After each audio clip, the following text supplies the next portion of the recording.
আমি রূপা কর্মকার রূপা জুয়েলার্সের তরফ থেকে বলছি। আজকে একজন কাকিমা এসেছেন, আমাদের খুব প্রিয় একজন কাকিমা। তো কাকিমার ছেলে আছে, খুব সুন্দর একটা জিনিস গিফট করেছে, একটা কানের দুল, একজোড়া কানের দুল আর হচ্ছে একটা পার্লের সেট গিফট করেছে। তো কাকিমাকে আমি দেখাচ্ছি, আর কাকিমার কেমন লাগলো সেটা একবার শুনে নেবো। কাকিমার ছেলে দুজনে কিন্তু খুব পছন্দ করে সেটটা কিনেছে।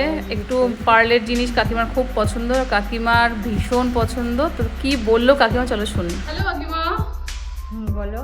কাকিমা, আজকে তুমি রূপা জুয়েলার্সে এসছো, এরকম একটা সেট তোমার ছেলে তোমাকে পছন্দ করে দিয়েছে, তুমিও পছন্দ করেছো। তো তোমার কেমন লাগলো? আমার খুব ভালো লেগেছে। এখানে কালেকশন কেমন লাগলো? ভালো লেগেছে। আর কাকিমা এরকম এক জোড়া দুল নিয়েছে, এই যে এরকম এক জোড়া দুল নিয়েছে। তো কাকিমার এটাও খুব পছন্দ, এটা সবসময় পরার জন্য নিয়েছে কাকিমা। তো কাকিমা, আর বাকি তুমি যা দেখলে কালেকশন, মানে আসার মতো, নেওয়ার মতো? হ্যাঁ। আচ্ছা, আমার এখানে সমস্তটা গোল্ড প্লেটিং এর আইটেম পাওয়া যায়, আবার আসবে কিন্তু।